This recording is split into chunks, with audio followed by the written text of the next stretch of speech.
too much of your time. Just a quick I little appreciate that. sidebar, in the middle of your day. Nice. I like that. I like this short format, not like, hey, let's do 4 hours, cut it down to 2, and Yeah, you man. know, I it's a lot tried of doing heavy that. breathing.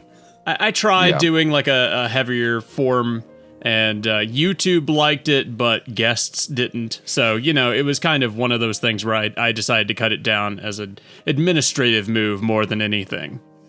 YouTube, what they like and don't like changes all the time. Ultimately, I say you do what you enjoy, and if it's, listen to your people.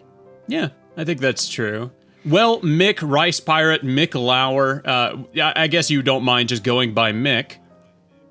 Yeah. Yeah. No, I don't mind at all. I prefer that, actually. Well, welcome to the show. Welcome to I'll Discuss Anything. We're just going to go over some things that the audience submitted. They wanted to talk about. I sent you like a list of talking points. I don't know if you got a chance to look at those at all. I saw the list and I actively shut it out of my head because I want it fresh. You want it? I don't Okay. want people. I want to be unprepared as possible. I don't know if that's the best policy, Mick. I don't know if that's the best thing to do. Be unprepared. That's how you get authentic responses.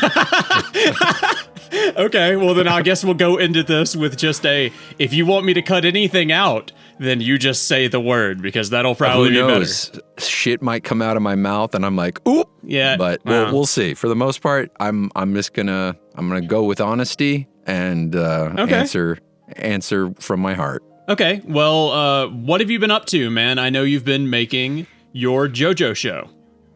Yeah, it's mostly been Blood Sun Vendetta. It's basically my full-time job. Some of the other gigs that I get, some commission work. I do commission work occasionally for commercial agencies and stuff like that.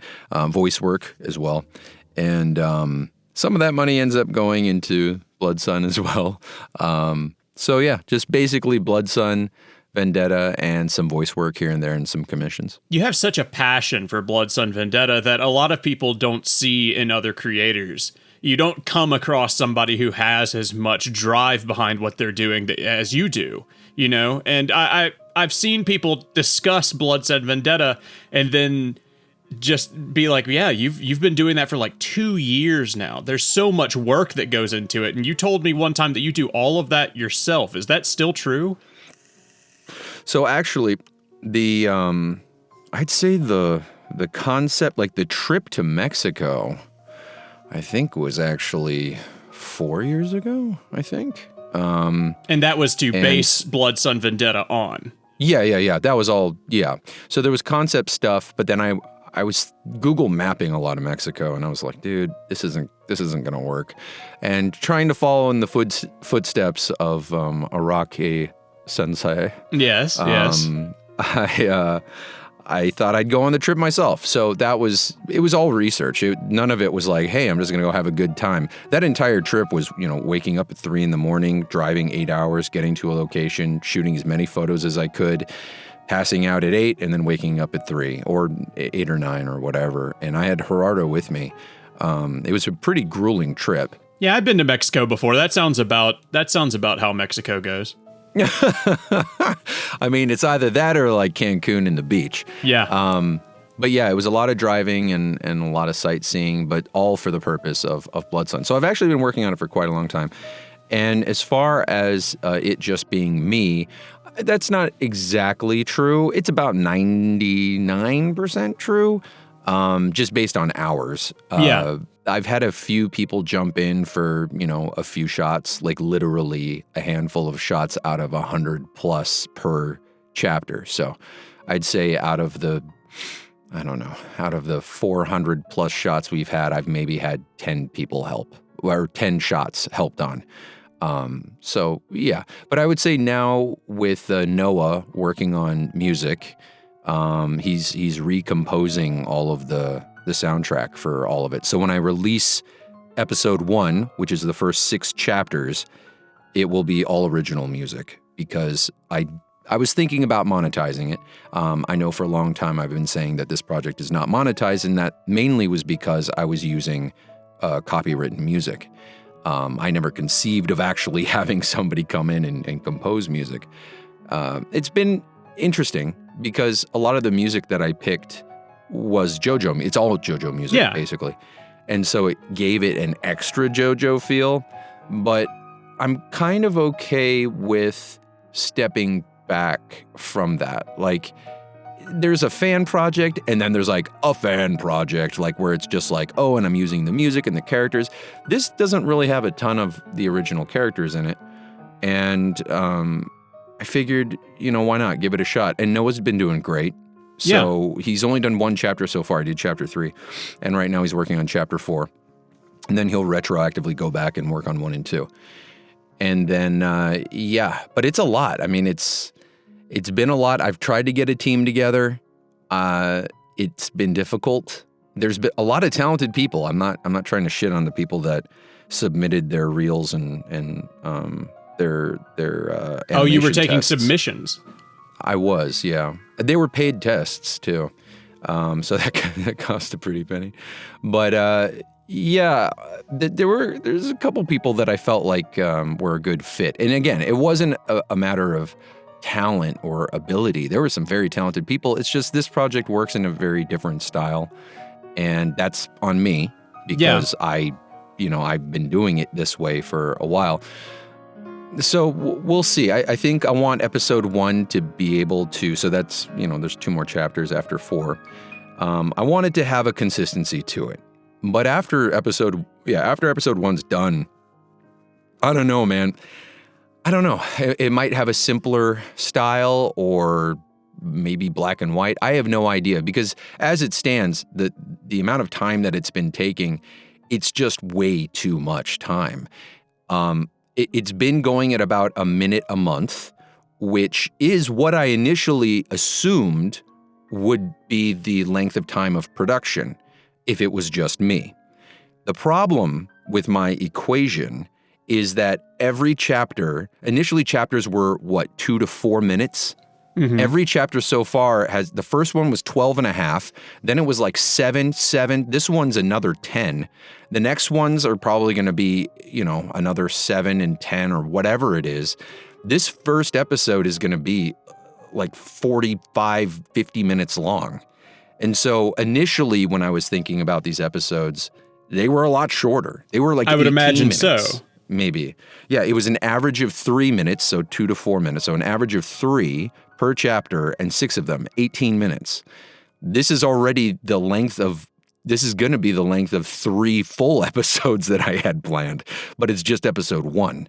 Is that a storyboarding issue? It is. It really is. It's my bad. I mean, the thing too, though, is that in the boards, when you have a passion project that you're sitting on for so long, because I boarded these out years ago, 3 full episodes. And when I say full, clearly not full because I end up adding a whole bunch of shit. Of course. And so, I'm not unhappy with the result. It just takes so long.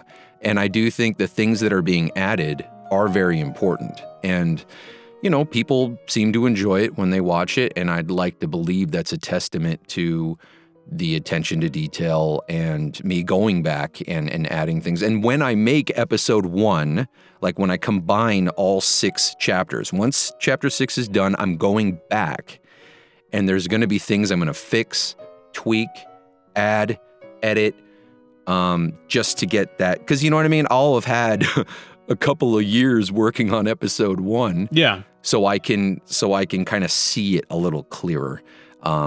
It's not going to be one of those infinite tweaks kind of things. It's just going to go through and fix the things that I know aren't right.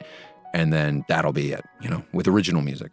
Wouldn't it be best to pitch it to a studio after you get episode 1 out and say, hey, I think that, I can, if you give me a little bit of funding, I could make a show out of this? Sure. I would love that. The only way I see this even potentially happening, that scenario, is if there's some kind of official backing from Araki himself. Because otherwise, it's a JoJo story. You know Yeah. what I mean? Like, it's not my world, and the rules aren't mine. In fact, if anything, Blood Sun is meant to, in some ways, bridge the gap of retconned things. Things like, vampires and all that other shit, and discrepancies in the story. Like, the idea of there being 2 coffins or something like that. I 2 know Dio coffins. exactly what you mean. Yeah, but the point of this story is also going to try to, backwards rationalize some of the shit too. Do you know if Araki's seen anything yet? No, I doubt it. The closest I think, the closest any actual JoJo entity has gotten, I think, to this is the Viz Media guys, because I know some of them follow me and have seen some of Blood Sun. I remember when I did the interview for Part 5 that one of the guys off camera, I may have actually brought it up on the DVD commentary too. But some of the guys on that team are very aware of the project. So, I mean, I don't want to say they're nobody. They're great. They're very, they are tied close to the property, but they aren't Araki. Yeah, they're publishers. They're not. Right. Yeah. Exactly. If you don't know who Viz Media is a anime and manga publishing company. I believe they're in the United States and California, aren't they? I think so. How much time did you exactly spend in Mexico storyboarding this? Or just taking pictures? It was all for concept, right? It was just pictures, yeah, man. No. The storyboarding, I spent a year boarding. I spent 1 year boarding 3 episodes. And apparently not very thoroughly, because every single chapter ends up being double, triple the length. How did it get did it get in the way at all of your other projects, like voice acting as a career, or even the JoJo part that you did where you were voicing Abakio? Did you mean just working on Blood Sun get in the way? Yeah, did that get in the way? Did those get in the way of one another? It seems like you've put so much work into Blood Sun in general that I can't imagine how you have a working life outside of it. I'm going to be perfectly frank. I feel like everything else gets in the way of Blood Sun. Yeah. Personally. There are times when I have, even this commission that I'm doing. Like, I'm thankful I have the work. Great. It'll pay me some money. I can pay some bills. I can pay my composer. Great. Awesome. However, I'd much rather be working on Blood Sun. I'd always rather be working on Blood Sun. Let me ask you something, though. Yeah. Have you always felt that way about everything that you were working on? Have you always felt like everything else got in the way? No, not at all. I think like a lot of other people have had ideas for projects. And, when you work on it, if it takes too long and it just, when you step back and you look at the monumental task ahead of you. Yeah. And in this case, it's an impossibly large task. Like, if I were to continue it the way I'm doing it, I'd have to live several lifetimes in order to get through it. But this project is the one that is stuck, because I feel like a lot of people, they have ideas, but then, they look at it and it can freak them out. It can suck the passion out of you. Absolutely. And a lot of people start things and then put things down, and sometimes there's like a guilt to it too. Like, if you had an idea for a book or a comic or an animation series or a D&D world or a game. You play D&D? I don't know if I already said that. I do. Recently I've been playing a lot more. Really? Yeah, I've been playing more lately. And what class do you play, just out of curiosity? I'm sure the audience wants to know as well. I've played a bunch. The most successful one I've been playing right now is a rogue thief. And it's a Kenku. And he is just a murder machine. Sneak attack combined with just ranged battle in general and a bunch of other things. And that I put a bunch of shit into stats or proficiencies into stealth and other things. So it's just like pop in, snipe some people, pop out, just like in and out, in and out, in and out. Considering your performance background, I'm surprised that nobody has asked you to come on a Dungeons and Dragons show. I did one. Did you? I wasn't aware. I did do one. What were you on? It was the Unexpectables. Oh, I am familiar with them. I didn't know you were on the Unexpectables. I think it was one of their last, either last of the season or whatnot. But it was with some really good friends and some new friends. I believe that's Team 4-star voice actors. There's correct? A bunch of people from that. This one didn't have a bunch of the voice actors on it, but Monty was the one who she was the DM. And Octopimp is the one who got me on board initially. I'm familiar with him. Yeah, Alex. So it was a lot of fun. We streamed it. It was great. They were awesome. Well, that sounds fantastic, kind. And the audience was great too. Like they were super patient. You had an audience? Rules. Yeah, there was a stream, but I didn't look at any of the comments because I mean we were actually told not to in general, just because it could. People are going to give suggestions. Oh, and distract you too.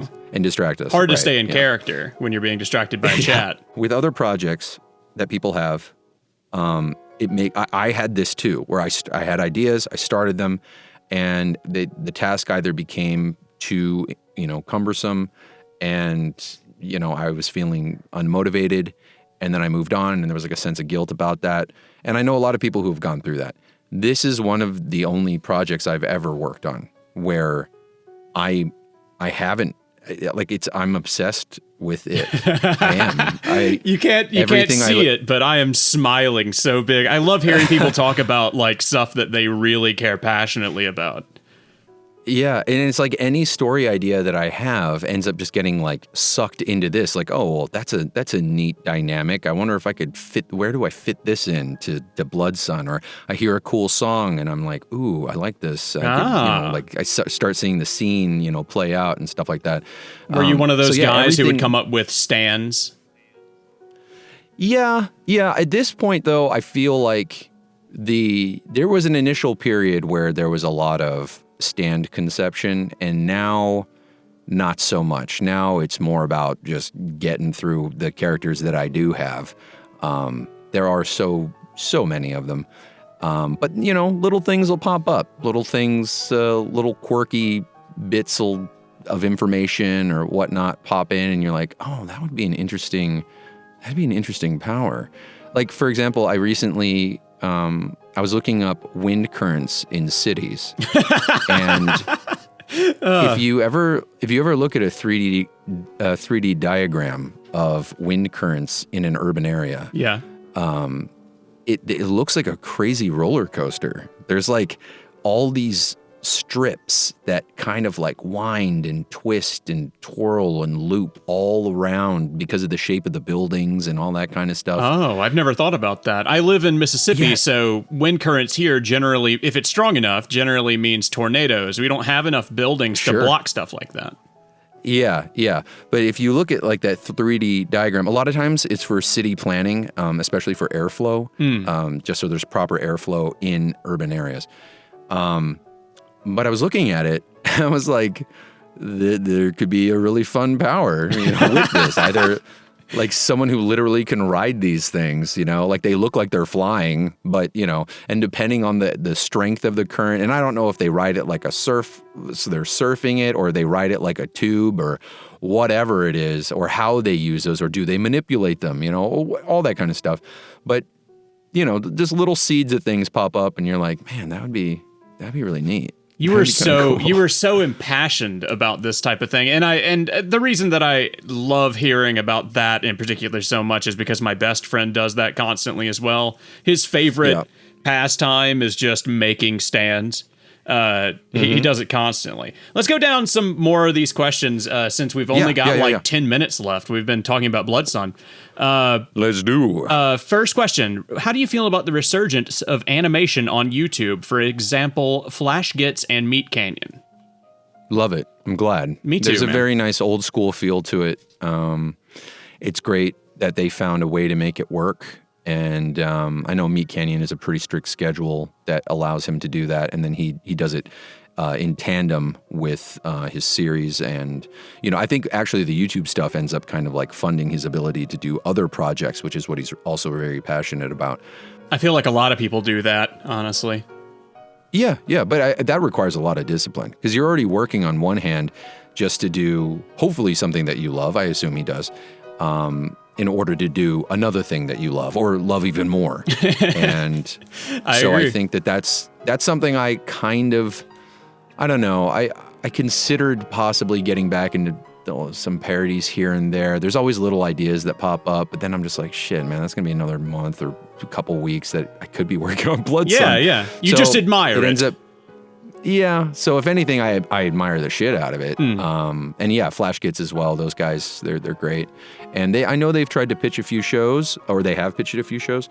And I hope they get theirs, man. Yeah, me too. And I don't think they'd ever stop. I don't think they'd ever stop creating like their own content. Because I know even if they made a series while they'd be busy, well, maybe they would. Maybe they'd be too busy with the series. But they definitely have a sense of humor that I think would be difficult to showcase on more traditional mediums. I think I'd have to agree with you there. Netflix, stuff like that, yeah. Second question, do you have a response to the Flash Gits dig at you in the Attack on Titan video?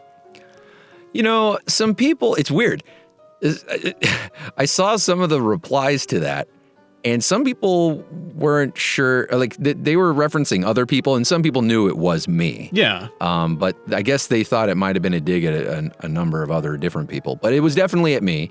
And they contacted me prior to posting that. Like they DM'd me and were like, yo, we're going to make a joke about your JoJo shit. Is that cool? And I was like, of course. Yeah, I don't care. Absolutely. I thought it was funny. Those guys are funny, man. I'm glad that there was literally nothing to that, because I was like, if I ask him this and then it's like some drama thing, I'm gonna get like shit on for bringing up drama. This isn't even the first time the Flash Gits guys have commented on me specifically.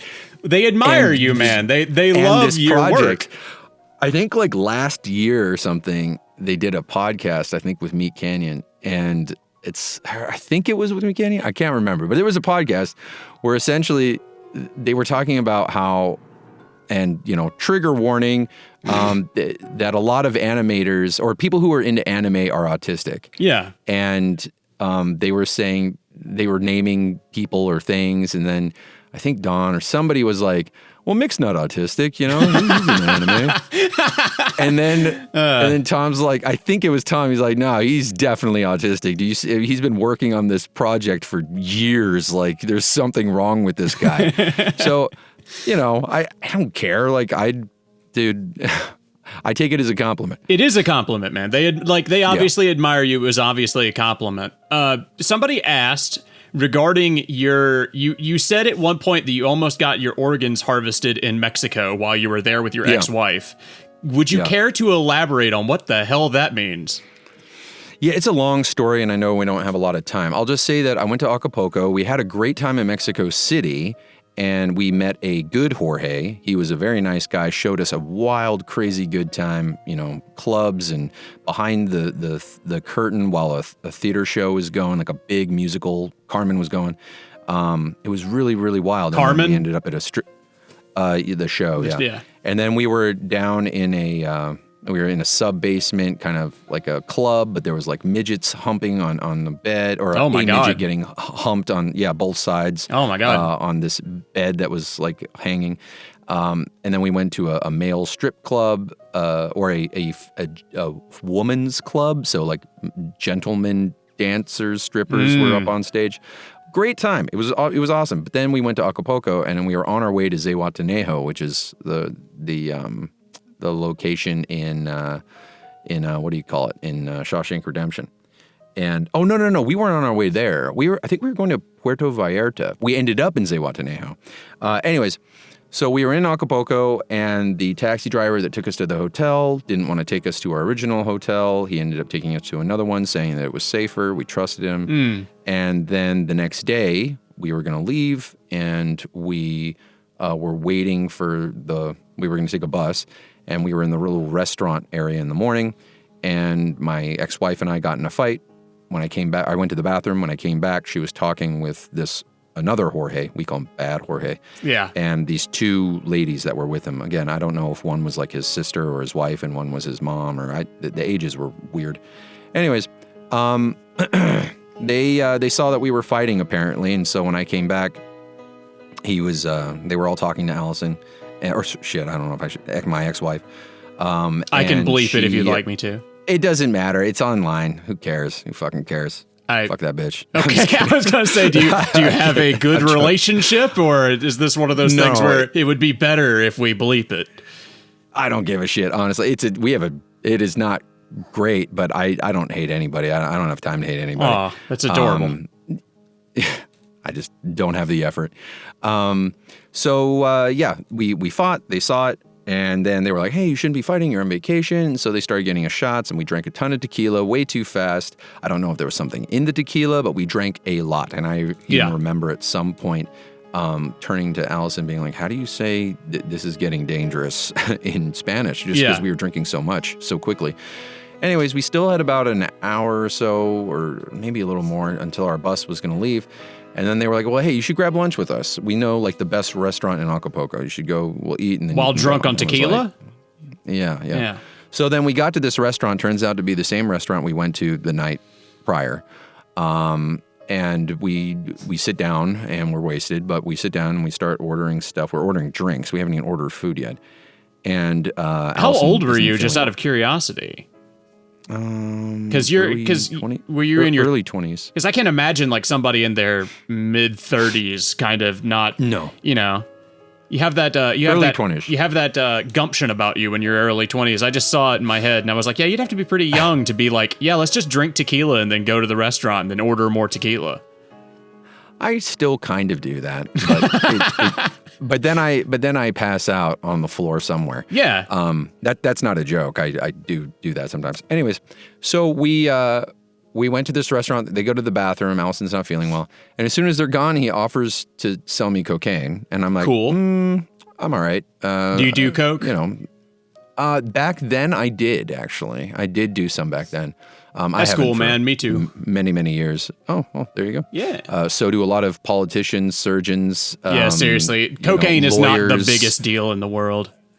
Yeah. Someone recently was telling me like, oh, but isn't it super addictive? You're a coke addict. And I was like, I actually don't believe it's physically addictive. I don't think it is. That's one of those things where people will like say that, and then I'm like, you've never done cocaine. I understand now. Yeah, I think it's like it depends on your lifestyle. I think it can become socially addictive and habitual. You can create a lifestyle around it, and then it becomes necessary. Anyway, we don't even get too much into it. Anyways, no big deal. So he offered, and I was like, no, we're good, man, thanks. And then Allison started getting sick. And the whole restaurant could hear it because there's no doors to the bathroom. It's Mexico, I understand. Anyways, yeah. So then the people at the restaurant are like, you need to go. And then they gave us a bill, and Jorge expected me to pay it. And I was like, what the fuck? Okay. I mean, it was like, and it was way too much. We didn't even get any food. I don't even think we ordered food. Jesus. Anyways, so then we get in a cab, and then we go back to the hotel. And, as we're going through the lobby, it was like, we should probably get a room. I don't think she's going to, I don't think we're getting our bus today. And it's like, no, come up to our room. It's fine. You can get a room later. You guys aren't doing well, like whatever. I'm like, I don't know. But then like we're walking and they're ushering us and it's too late. So we're in the elevator, we're going up, and then we're hanging out in the hotel room. I plop her down on the bed, and I look up and I realize that there's a guy already in there, and everything's covered in plastic. There's paper down everywhere. Yeah. And all the sharp knives, the shiny. Yeah, no, it was there was a guy in the room already, and he was eating some rice, and I recognized him because he was the taxi driver who took us to the hotel. Oh, that is not a good feeling. Yeah, so that was already kind of weird, obviously. And as soon as I recognized him, I was like, Oh no! And Allison's on the bed at this point. Yeah, she passed actually out. puked. She puked over the side of their bed, and they didn't flinch. Like no one was like, "Get a towel, get a bucket." They're just like, "Oh, you know." And I'm just like, "This is all really fucking surreal. This is not okay." And Jorge's laying on the bed next to my ex-wife, and he was on his back, but his hand just happened to be in a position where it was just barely grazing her ass. And then when she like leaned over to puke, he like kind of shifted around, so his hand was there again. And I'm Good just God. like, and so I was like, "Hon, we need to get out of here now." And she's like, "I know, I'm so sorry, I'm so drunk." And I'm like, "Okay." So then I go to grab her, and one of the ladies is like, no, you're drunk. You should lay down. And I'm like, no. I'm really sorry. Lo siento, mi amor, es muy borracha. Like, I don't even know if that's right, but it was the closest I could get. And I'm like, nope, sorry. It's not okay. And we're sorry. She puts her hands on my chest to stop me. And as soon as there was like physical contact, I was like, like your primal instincts kick in. Yeah. And I was like, no. We need to get out of here now. So I grab her, I fireman, throw her over my shoulder. And I'm just like, sorry. Just push my way out to the door. The elevator is like right across from their door. And so I like push the elevator button. Luckily it was there from when we went up. Didn't go very far. And it opens up, I get in, and then I'm pushing the lobby, and I'm trying to get the door to close, and it won't freaking close. And Jorge just steps out into his doorway, his room doorway, and just stares. My God. Doesn't say a word. Doesn't say, "Hey, I hope you guys are okay," or, anything like that. Spooky. He just stares. And I was like, fuck. Anyways, we ended up getting a room which happened to be literally right below them. Literally right below them. It was just comical. Unfortunate. Yeah, and there's more to the story that doesn't include the harvesting, but that situation in that room, absolutely something something was going to happen. Yeah, and it wasn't going to be good. Yeah, that was obviously a planned type of situation. Oh, for sure. Yeah. For sure. Well, Yeah, we've hit our 35 minutes now. We've been going a little bit over 30 minutes. That's no big deal, though. Do you want to? You got a few more questions. Yeah, I was gonna say, do you want to keep going, or do you need to take do you need to go? I don't. No. I don't need to go. Let's take a few more. I feel like that story, the JoJo talk, and other things end up. I ramble, so I can go on a long one. So I'll try to do these a little shorter. No, it's no trouble at all. I mean, all podcasts are is about filling the void, my man. If you talk, then that's content. I mean, I hate to break it to you, but we don't have to be entertaining. That's true. Let's see here. Feelings on Newgrounds and Sleepy Cabin now that it is largely in your past. I love Newgrounds, and I think I'm glad it's still around. Me too, man. And yeah, I think at this point it's certainly not the forefront of controversial creative talent. However, I will say that there are still things coming out of there, and people coming out of there. Absolutely. that are going to be part of the industry, that will shape things, that will create a new wave of stuff. I just think that, a lot of people also do it on YouTube. A lot of people, there's so many platforms now. Of course. But I think Newgrounds as like a symbol, and also as like I don't even know how you say it. It's like a giant Greek statue of Zeus. Like it is. It's like the Parthenon, man. Yeah, it's like kind of in the past, but at the same time, it's still something that can be appreciated now. And yeah, I think I know that was kind of dramatic to give it that kind of status, but the truth is, like, I have some friends from CalArts that I just met not so long ago, and every single one of them knows about Newgrounds. Absolutely. And they know about the animators. And I didn't know that. Like, I mean, you're on the site, and, sometimes people, like, if you go to a con, they're like, oh, yeah, from Newgrounds. Eh. You go to an art school, you go into a studio, the people at Nickelodeon, I remember that surprised me. Some people at Nickelodeon were like, oh, yeah, dude, Newgrounds. Hey, I saw your stuff. People at Riot, too.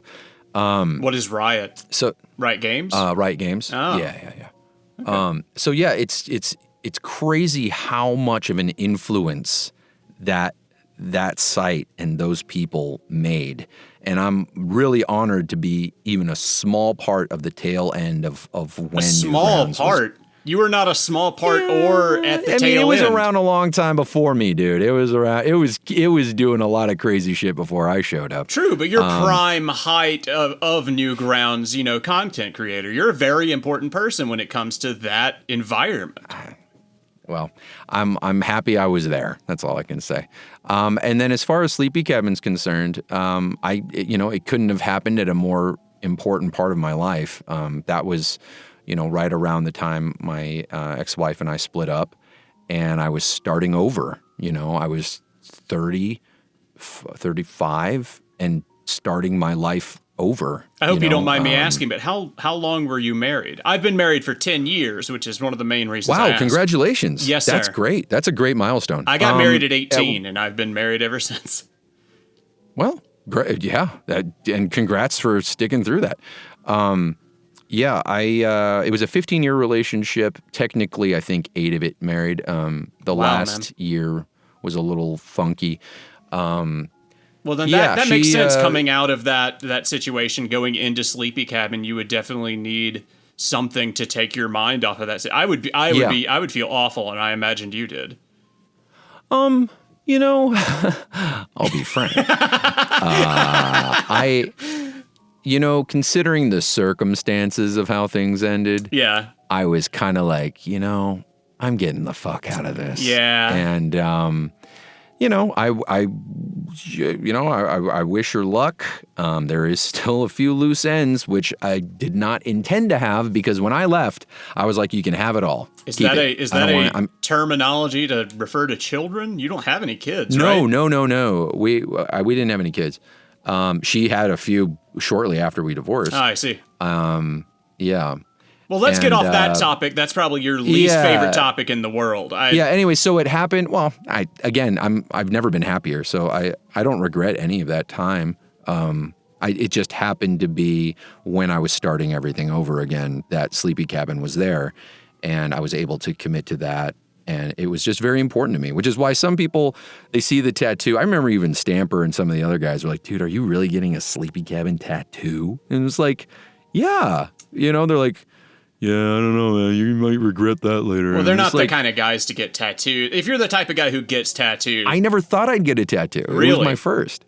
Yeah. But for me, it wasn't just Sleepy Cabin, and it is obviously a big part of it. But for me, it was more of like a notch on like a wall. A new chapter in your life. A save spot. Yeah. It signifies a like save a point spot? Of that is the change. most. Yes.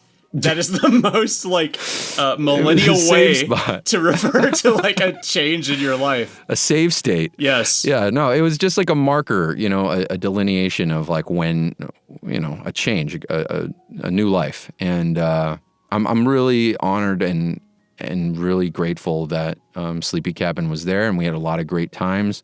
Obviously, like anything, there's going to be some frustration as well. There was obviously going to be some drama that happens all the time. Of course. But I wouldn't take it back for anything. There was a lot of truth telling. There was a lot of exaggeration, obviously, but there was also a lot of stories and sharing. And a lot of happiness. And there was a lot of laughs too, a lot of yelling. But for me, a lot of times people are like, man, someone's going to try to cancel you for blah, blah, blah. And I'm like, dude, if they're going to try to cancel me for a tweet or some shit, there's a whole fucking podcast of me. I mean, I wasn't dropping N-bombs, but at the same time, there's a lot about me that's just kind of weirdish, I guess, that, Of course, we haven't even talked about you growing up in Taiwan or like any of the stories that you told. Yeah. There was definitely a lot of stories. And obviously some of them are played up for comedy and effect and whatever. But for the most part, there is a lot of revealing of ourselves and things like that. Which, if you ask me, is a powerful art in of itself. Yes, but also I'll say that was years ago. People will try to bring up jokes from that now, and it's just like, dude, we're past that. Because it means more to you than it does to me, and and that's the only reison I don't know the answer to this question. But how long ago was Sleepy Cabin? Was it 10 years ago? We started it. Yeah. Well, not. Was it? We started it 2015, I think. Okay, that's still pretty far ago. Yeah, I think it was 2015. What was it like working on Has Been Hotel and A24? A24, the production company? Yeah. This is kind of a trick question, actually. Is it? But I'll give a trick answer. Okay. So the trick answer is, I am so proud of Viv for her show and what she's done with it and the trajectory of what she's done. And similar to like Meat Canyon and, his YouTube stuff and then making his actual show. For the audience, Vivzy Pop is the creator of Has Been Hotel, an animated show online on YouTube that Mick is a voice actor of. Yeah, and Hell of a Boss. Yes. She's also, I'm not on Hell of a Boss, but she's also the creator of Hell of a Boss. And so she's found a way to just always stay busy. She's got a lot of characters and a lot of stories. Yeah, I imagine so. Yeah, so I'll just start by saying I'm super proud of her. The process of working on the pilot was awesome. It was great. It was fun. I love the character. I related to him a lot at the time too. How about A24? What did you work with A24 with? So the question is making the assumption that I worked on Has Been for A24. Because really? A24 and publicly has picked up Has Been. Did they really? It. Yeah. I didn't know that. So the pilot's been picked up by A24 and it will be, and it is in production. So they're working on it. I will say working on Has Been since being acquired or supported or funded by A24 was great. It's awesome. It's fun. It's like any other gig. Well, that's all anybody can expect, I suppose. Yeah, and that is my answer. And people will go back and listen to this, or if they do, will they? They will know that everything I just said was true. Okay. Well, I don't know anything about what that question entails. I feel like I've dug up an ancient crypt and I should be worried about the problems that lie beneath. I don't even know what the hell we're talking about anymore. I know who A24 don't look in the mirror. is. Yeah, your eyes are gonna, your irises are gonna turn black and goo's gonna pour out of your ears. Yeah, I'm gonna start bleeding out of my eyes. All sorts of bad things are gonna go. Let's see, what else do we have here? This is an odd one. I don't know why somebody wanted me to ask you this, but how is Jeff? Jeff's great. Good. I think. Good. I miss Jeff. He's supposed. You know what? What I will say is that Jeff, he is supposed to have come out here to my home month after month, and the dude keeps dipping. However, I'm pretty sure he's got tickets now, and I'm pretty sure he's definitely, I've said this before though, that he was definitely coming out. I'm pretty sure he's definitely going to be here at the end of next month. Hell yeah, dude. Did you feel like you were a better fit for anybody on part 5 besides Abakio? And did you try out for another part but didn't get it? I did. I auditioned for Bucciarati and Abakio, and that was it. And I honestly didn't think I was going to get Abakio. You thought you'd get Bucciarati? In my head, I thought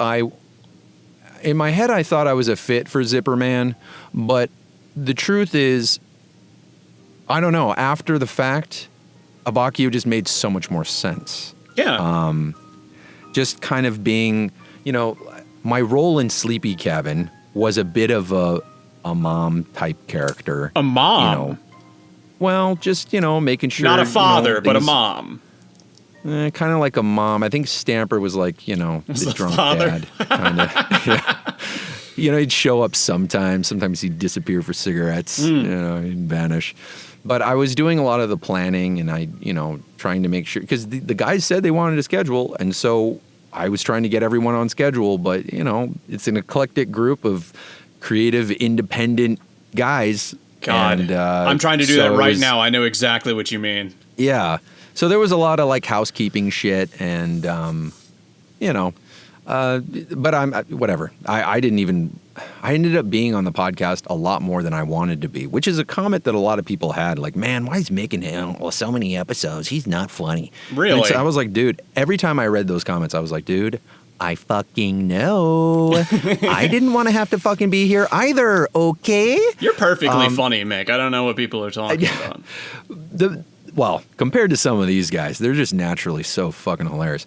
But the thing, I mean, I'm not complaining. I just was aware that I was a lot more in the front than I had anticipated or even planned or wanted. But behind the scenes, I was doing a lot of the, kind of just tending to the podcast, and I edited them for a very long time myself. And so in that way, like Abacchio, I felt like I was kind of like, I mean, Abacchio isn't really the mom.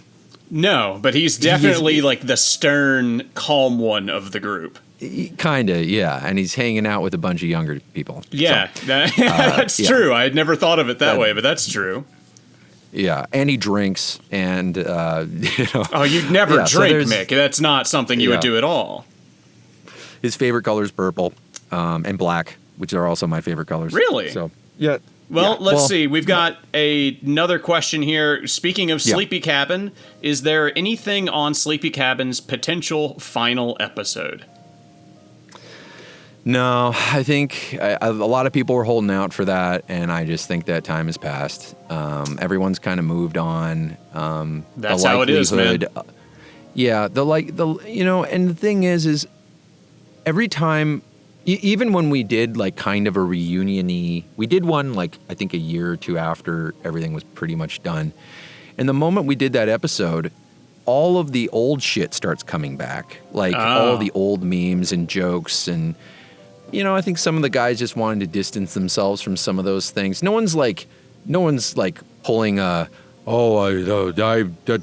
don't believe in that and da da da da. We're different now and we've grown, but that is the case. We are different now and we have grown and we are different people. And so I don't think anyone's disavowed their Sleepy Cabin days, but I think the idea of digging that back up just isn't on everyone's, That's it's just not the way the plan for internet everybody. is, though, isn't it? I mean, people love to dig up old shit on the internet and not let sleeping Sure. dogs lie. I mean, that's just Well, how I don't that's think they're the nature doing of it. I don't think it's malicious. I think, if somebody gets into Sleepy Cabin right now because they're like, oh, some of my favorite content creators or one of my favorite content creators is on it, and they're listening to it now, they're going to go through the episodes and it will feel very present. It will feel very right now. Yeah, it's not But dated. what they're listening to is somebody, it's a totally different person now, or they've grown or they've changed a lot. So I can see why some people, if they do listen to those now, they're just getting introduced, would want more, but time has passed. A lot of time has passed. And, I think there's other avenues. People keep talking about Sleepy Cabin, but, Chris and Zach and some of those guys, they're doing their Oni Plays stuff. And, occasionally I remember seeing Niall and Stamper were doing something. And yeah. Everybody's got their projects that they're doing. Of course, they're all creatives. yeah, if you want to hear your favorite creators, they're still around. I'd say the one thing that we probably don't get a lot of is Corey, which I know is a fan favorite. Or not. Some people really hated that. The screaming. I personally thought he was hilarious. I loved Corey. He was just an agent of chaos. Well, speaking of was Oni great. Plays, somebody asked if you would be returning to that show. I mean, there's no hard set no. Yeah. Or yes. Also, it's just not it's your just- show, Yeah, it's not my show, and honestly, there's plenty of guys on there doing their thing. Yeah, and I think if anything, it's an exploration of bringing on different guests. People outside of I think they had like Nikki Jakey and then a bunch of other guys on that show. So I think they've, it's a venue to bring on new people as well. I see what you mean. But I wish them luck. I wish them a lot of luck, and they recently reached like 1 million subs, I believe. Ooh. So yeah, congrats to the current team, which I believe is Chris, Zach, Lyle, and Tomar. I believe that's, and then I know Kyle is doing some editing. Monica does some editing. So yeah, all those guys, good job. Hell yeah, dude. One more, the future projects after Blood Sun. I know. Wow. You know, can you even see that far in the future right now? Well, here's the thing. When you say after Blood Sun, that's after like, the episode, again, after episode 1 comes out. Are you just going to immediately go to episode 2, or are you going to take a break and work on something else? Yeah. I am definitely moving right on to episode 2 for sure. You're such a because workhorse. Episode one ends with the beginning of an actual fight. Like the actual like fight of the week kind of thing. I'm gonna hate that. I want to get into that. I want to get into that, like the outsmarting and the blah blah blah blah blah, the gore and all that kind of stuff. But while working on Blood Sun, there's other things. Like I have other show ideas, and some of them are shorter, more manageable shows. They're definitely. Basically, what I'm saying is there are fully original shows that I do feel like are pitchable. Yeah. And I don't know how pitchable Blood Sun is. So there are ones that are just completely their own thing. So maybe that'll happen, you know, if Blood Sun episode 1 catches the eye of anybody, you know, either Blood Sun gets to take off a little more and I focus a little bit on that. If it doesn't, then I continue it as I do and maybe consider getting pitch material together for other shows. Are you worried that Blood Sun is more of a fly or sink type of situation? Not at all. I could give a shit.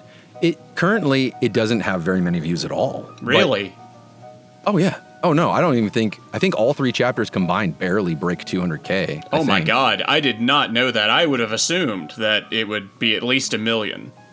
No.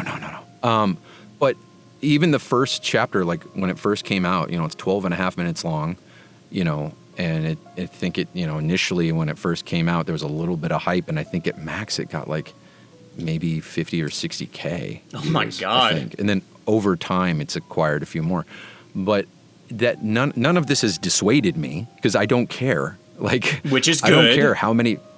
Yeah, no. And I would, because it's about the process. The whole point of Blood Sun, initially, aside from telling a story, was also for me to learn a bunch of different skill sets. And in order for me to pitch a show to anybody, especially like not an episodic kind of like, you know, Simpsons or Family Guy, but more of like an Avatar or, you know, something that has, you know, it has a through line. Continuity. You know, character development. Yeah, all that stuff. That I would need to prove to myself, more so than anybody else, but also to people that I'm pitching to, that I can string a narrative together. And granted, this is only episode 1, but it will be 40 plus minutes long. That's true. So that's half feature length. So I feel like at the very least, there will be some proof in the pudding that I am capable of doing that. Because before Blood Sun, everything I did was a parody. Everything I did was a 1 to 3 minute parody. So doing an actual story with characters and whatever, that's tough, you know, like to prove that I can, to myself and to others, that I can tell an actual story. And so that's why I think after it would really be episode 1 and 2. Because episode 2 ends, spoilers, it ends a fight. And that is the true beginning, because it's not even a Stan fight. It's a Stan versus a vampire fight. Ooh. And so he hasn't even fought a stand user yet. But there's still kind of like, how does he get out of this, or how does he win, and all that, and how does he outsmart this, and blah, blah, blah. But at the end of episode 2 is when we're like, that's the very end is, we get a hint that Adrian is next. He's the next character in the story that joins the team. And that is going to be the beginning of the first stand fight that Jose has. So I feel like those 2 episodes probably going to be close to a feature length. Yeah, you've effectively made yourself a movie.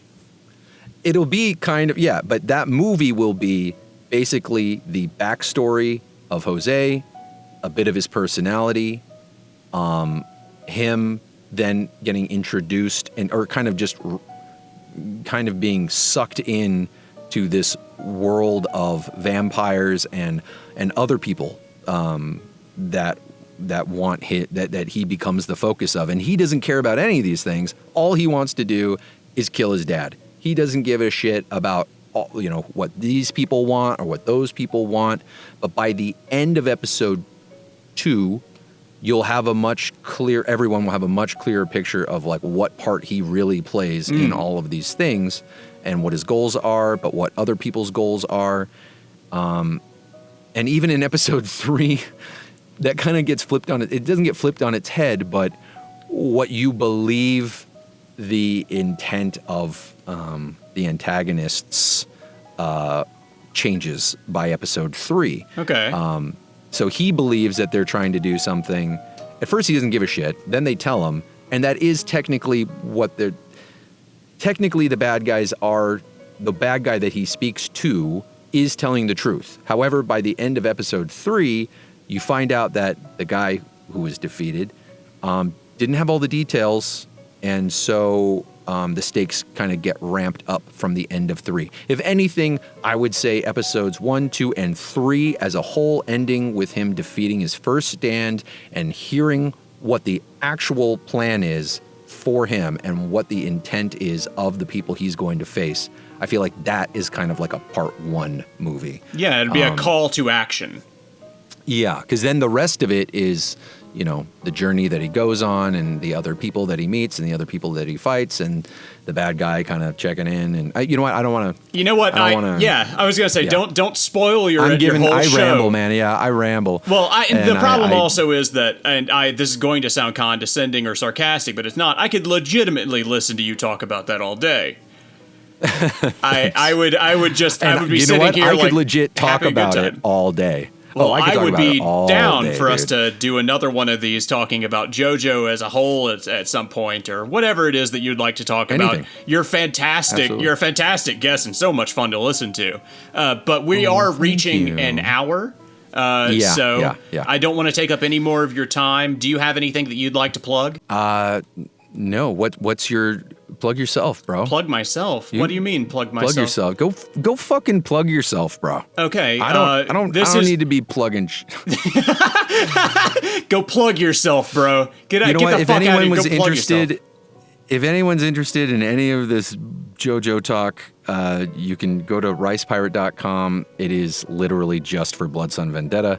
And it's got info there. There are links to other things like, for support or whatever, but no pressure. I hate asking people to join the Patreon. Of course. I do it occasionally in the update videos, but until they see more, I'm always like, they need to see more before I really push this. Because you want to sell a product. You don't want to sell an idea. Yeah, not a piece. Exactly. Yeah. Exactly. So I want there to be more of the content before I really stand behind it. Yeah. But in the meantime, there's some info there. Well, Mick, thank you for coming on. I'll discuss anything. If you'd like to come back on in the future, you are 100% welcome to. I had a great time. Yeah, bro. This is super chill, pleasurable. And yeah, if there's any other questions, if people got questions, I'm Well, we didn't even get through all the questions this time. I've still got questions. Well, then we'll have to do a round 2. We'll have to do a round 2.